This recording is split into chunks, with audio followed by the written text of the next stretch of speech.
Hello, everybody. My guest today is Evan Schneyer. He is the CEO and co-founder of Outlaw, a next-generation contract lifecycle management platform that helps people close deals faster. As a seasoned entrepreneur, he's built a builder of products and teams. Having started 3 successful companies over the last decade, he believes that ideas are cheap and execution is everything. Evan, we're going to get along, man. You ready to take us to the top?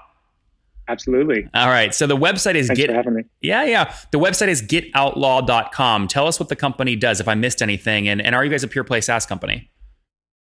We are a pure play SaaS company. Yes, we are a contract platform. So we help both parties of a contract just go through the entire deal process much more smoothly and easily, and take it from discussion to agreement, including redlining if there is any.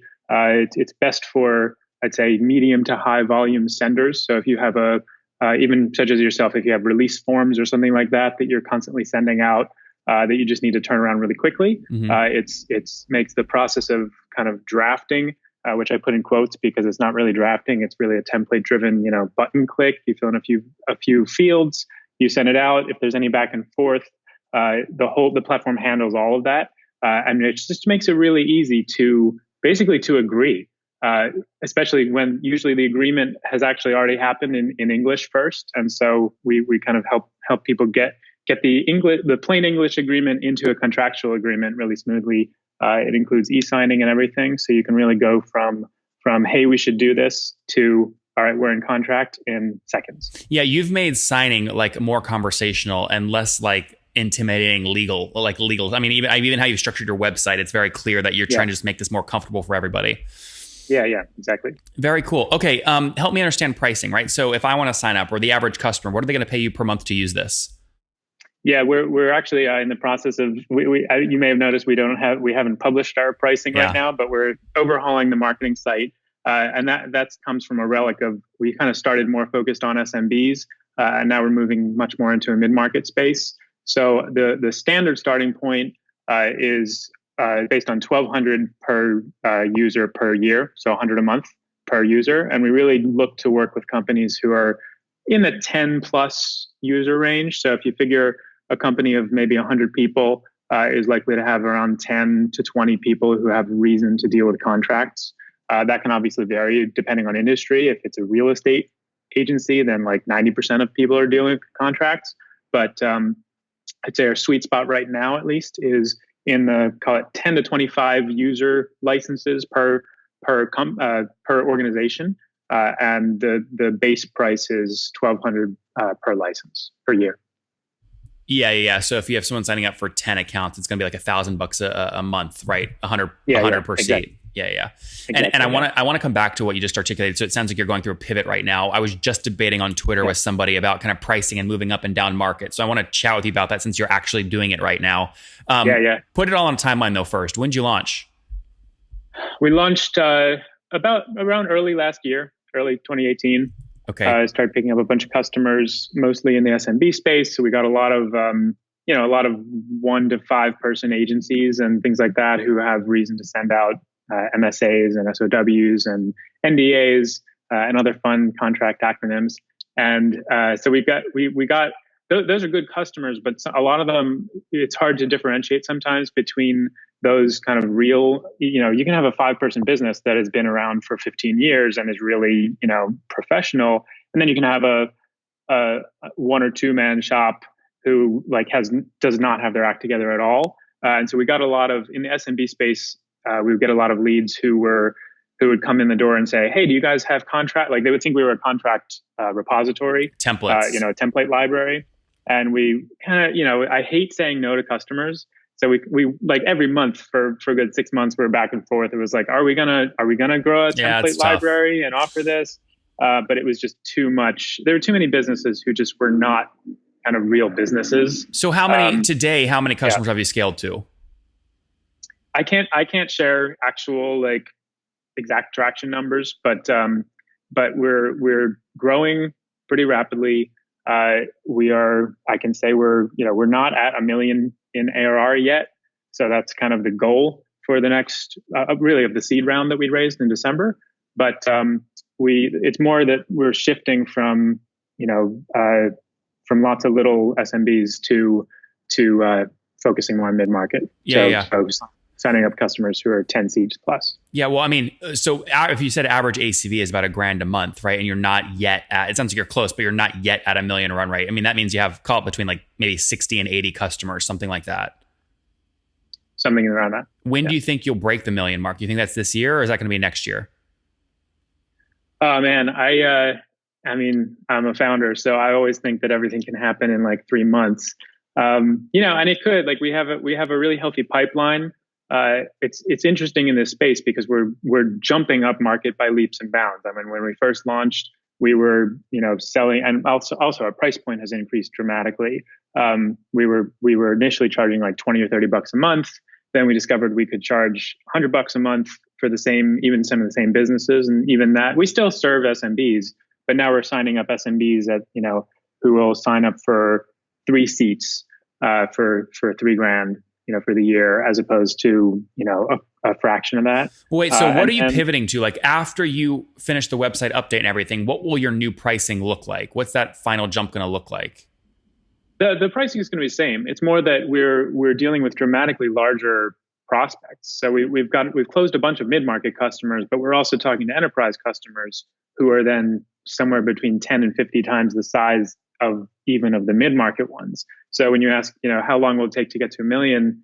If we close $2 $250,000 enterprise contracts, then in the next 3 months, which is conceivable, then the answer is dramatically different. Yeah, you hit it this year versus next year.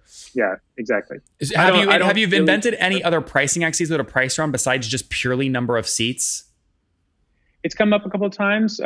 We've done a number of integrations with customers who there's a really interesting scenario actually where someone will have a contract as part of a larger flow. Be some like one of our customers is a factoring startup where they do like short term. It's just effectively very short term loans, and so they have like on their onboarding flow. There's a contract that their customers have to sign. It's not just like a terms and conditions. It's actually a real contract. You can build it into your API can connect to them. Exactly. And so we're powering that piece of their flow. See, so like shouldn't you price around number of signed contracts per month as well, besides just number of seats? Right. So for someone like that who if we work with someone like that who's operating a much higher volume, if a bank said we want you to power our new customer account contracts, and we're signing up 1,000 a month, then yeah, we would much more. It wouldn't be license based. It would be volume based. Yeah. Why not have? But see, I always wonder why people think about it like that. The most successful SaaS companies have both. You can upsell against both of those things. So like, let's say someone wants a ton of seats, but they only do 1 contract per seat. You can still upgrade them using the seat-based approach. But if you only have 1 user and they want to do 10,000 contracts a month, you can still upsell them against that one. So you'll have both, right? Yeah, we'll have both. We just haven't activated that one because we haven't had a customer yet who makes sense for that model. Okay, that's really interesting. Talk to me first off. Getting 60 customers or 70 paying $1,000 a month is not easy in the first place. So how did you get the first 10 customers? What does growth look like today? And if you're not using like SEO kind of template plays, what is the play? How do we get the first? I'd say there is a nice kind of natural viral effect with contracts. Every customer who starts using it, even if they're using it for free initially, is sending out their contract. Well, how'd you get the first cut? Let me just go. How do you get the first customer? The very first customer. I mean, you tell everyone you know. You tell everyone that that you're working on this thing, and it's interesting in the SaaS. Like my background prior to this is much more consumer focused. My first startup was a travel startup, and so everyone you tell that you're working on a travel site, they're like, "Oh, let me check it out." When you tell people you're working on a contract startup, it's not quite as exciting. Even if people want to use it, not everyone has an immediate need for a contract today. But you tell everyone you start getting people saying, "Oh, like I've got my contract. Could I use Outlaw for that?" So we get a bunch of early pilot customers set up, and it really grows pretty organically from there. We did some advertising, and we're actually now starting to do a little bit more now that we've kind of identified that we're more mid-market focused. So what is your best guess on that? What's your best guess on fully weighted customer acquisition cost for $1,000 a month, customer?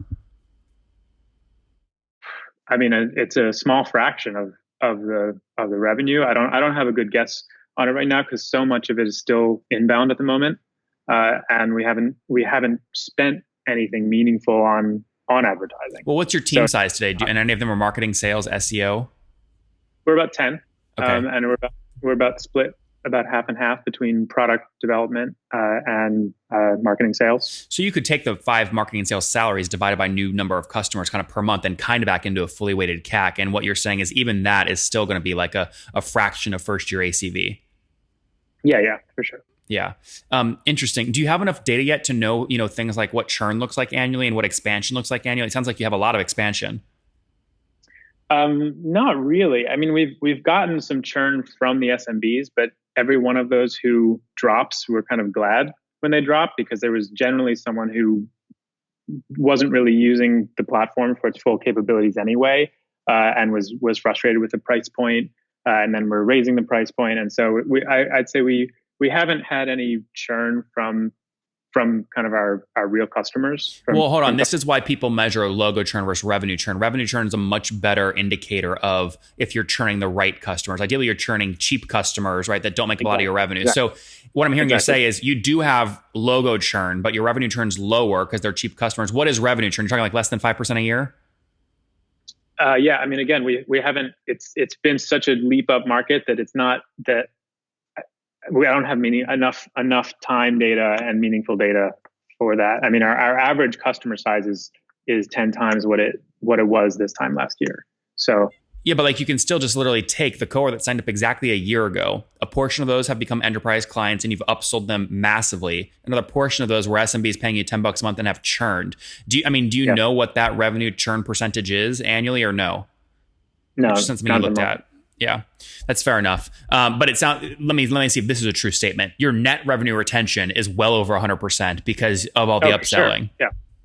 Yeah. I mean, we're going from the first few customers. We're on an annual basis, call it 300 a year, and now the smallest customers that we're signing up are paying 3,000 a year, and then the kind of sweet spot is in the 10 to 20K a year. Yeah. And then we're also pitching stuff upwards of over into the mid 6 figures. So that's why it's not that I don't care about the numbers, but it's like spending the time.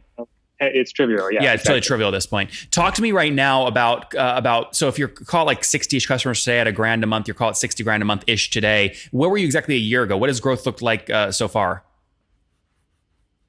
Yeah, I mean I think we've hit that. We're growth is more in terms of the move towards mid-market than the raw numbers. Wait, come on, Evan. That doesn't make any sense. You're moving enterprise and getting more revenue. So that's why you're doing it. So you do have revenue growth there. So over the past 12 months, what has revenue growth generally been? Yeah, I told you I can't share like actual traction numbers right now.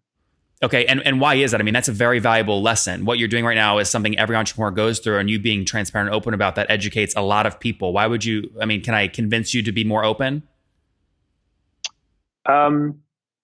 I would say I think there's a massive mismatch between what people think the revenue trajectory should look like and what it really does when you're building a real business. That's why I'm asking. That's exactly why I'm asking the real numbers, is because people will understand if your revenue growth is not 10,000% year over year, they're going to, oh, well, Evan's doing it. I can do it too. It's not. But I also, I'm aware that, we recently fundraised. We'll be fundraising soon. How much total have you raised? We've raised $2.5 million. Okay, yeah. So those numbers, and by the way, those numbers when you talk to VCs, they're going to come out like anyway. So that's why I'm a little. It's like you're willing to educate VCs on this, but the people you probably actually like more, which are other founders trying to hustle and grind like you don't want to share this story with. So again, is there anything I can do to convince you to tell more of the revenue growth story? No, not on the revenue growth side. No. Okay. And just to be clear, it sounds like that's because you, for whatever reason, see it as a weakness. You feel like you're not growing as fast as other people should expect you to be growing, and you don't want to reveal that publicly. I think that we're growing at a really healthy clip. And I would expect we're growing, in a similar way to what other founders who are building real businesses. I keep saying real, just because we're very deliberately not taking the hype route. And when we're talking on a public podcast like this, To be clear though, you actually are on that path. I mean, you've raised $2.5 million, right? You are on that path whether you want to be or not now, right? You have to be growing seriously. Otherwise, you're looking at trying to figure out bridge rounds because you can't get the valuation you want from their first valuation. You have a down round potentially. I mean, all kinds of stuff happens, right? So like, this is why I do the show, by the way, is because these stories are actually what really freaking matter. And some people, for whatever reason, see it as they think people are going to judge them, or they see it as a weakness, when I see it as a massive strength. Like my first company, dude, I had to sell for like at a loss and returned like 50 cents on the dollar to investors. It was a total wash. And I tell the story because most people actually go through that story. It's not the $1 billion IPO like Zoom. So anyways, I still think you're being very transparent. It's really helpful to hear the story. I love learning about how you're going up market. So I won't push you more kind of on the revenue side of stuff. I do want to understand though about, because you've done this a couple times, you say you might be looking at raising additional capital. Why is, now-ish the right time for you guys to be looking for additional capital?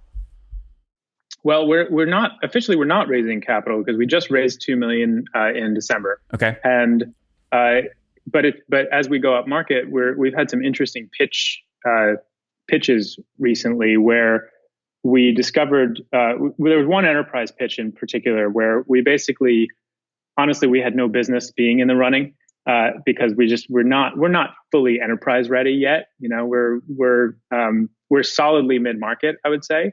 But when you get into enterprise with hundreds or thousands of users, they have different security and data requirements and all this kind of stuff.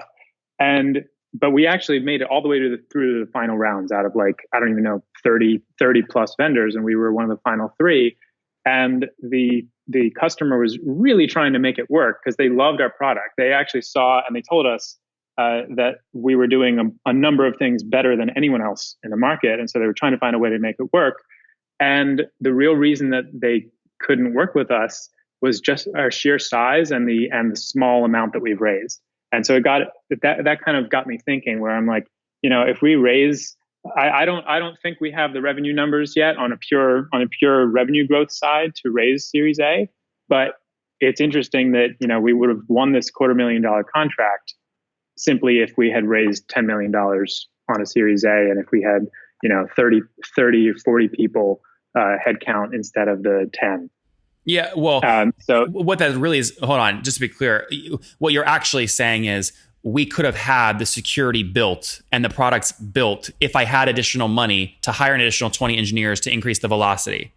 No, that's not what I'm saying. I'm saying on the product and platform side, in terms of can we serve this customer, we were good. That was actually what kept us in the running. It was more on the kind of, contract is a really quintessential business function. And so if an enterprise is actually looking for a vendor there, they're looking, 5+ years down the line, and they're looking at a startup who's only raised $2.5 million and thinking, fair enough. They're thinking, are you going to exist? That is ridiculous. In my opinion, that is ridiculous, because your counter to that would be ridiculous? Yes, because your counter is very simple. 9 out of 10 venture-backed startups fail and go to zero, and VCs rely on the 1 out of 100 to make up everyone else. So the fact that you're considering our competitors that have raised more than us, they're actually in weaker positions. They're burning way more cash. They're either going to exceed huge, or they're going to crash and burn. Another startup. They didn't choose another startup. Or whoever. My point is though, it drives me crazy when I hear people say we would be bigger if we just raised more money, because that's just not true. There are plenty of bootstrap founders that have built massive companies and have found ways to win contracts without having to say, well, we've raised $1 billion. Yep. I completely agree. And I think the way to do that is that it just takes longer. The way is we do the mid-market thing, we grow our revenue, we grow stability, then we do raise a larger round to accelerate growth. And in, 2 years from now, we're pitching those kind of enterprise contracts regularly, and we've got all the security stuff, ready to go. And then those are easier to win. Yeah. So yeah, absolutely, there is a path to get those customers for sure. What got me thinking when you asked about, are we raising, was more to the realization that on a product front, we are actually already are competing, and so can we shorten that cycle? And the feeling that if we actually did raise more now, and I don't know if we can raise more. Like I spoke very candidly with our lead investor, who's a really great partner, and And she said, yeah, everyone goes through this, but I don't think you can raise now. So it's kind of a You know what you do? point. You say, hey, Mr. She investor, here's what I'm going to do. I want you to give us another $10 million. We're going to do a public release about another raise, but that 10 million is going to sit in a escrow account and you're going to get it back in a year. That's what you do. And then you go tell everyone you raised $1 billion.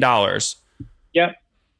Yeah. Honestly, I mean, that was just the weird thing that got me scratching my head, because I was like, man, it's purely the, the appearance of hyper growth startup, gives people comfort. Yeah. I think we would have won that contract. All right, man. No, it's good stuff. Let's wrap up with the famous 5. Number 1, what's your favorite business book? Reinventing Organizations. Number 2, is there a CEO you're following or studying? No. Number 3, what's your favorite online tool for building your company besides your own? Slack, I think. Number 4, how many hours of sleep do you get every night? Oh man, that's rapidly fluctuating. It's been a problem recently. Like 4 or 5? Yeah, 5, 6, but I need more. And what's your situation? Married, single, kiddos? Long-term relationship. Okay, no kids that are running around? Kids. All right, and how old are you? 36. Okay, last question. What do you wish your 20-year-old self knew?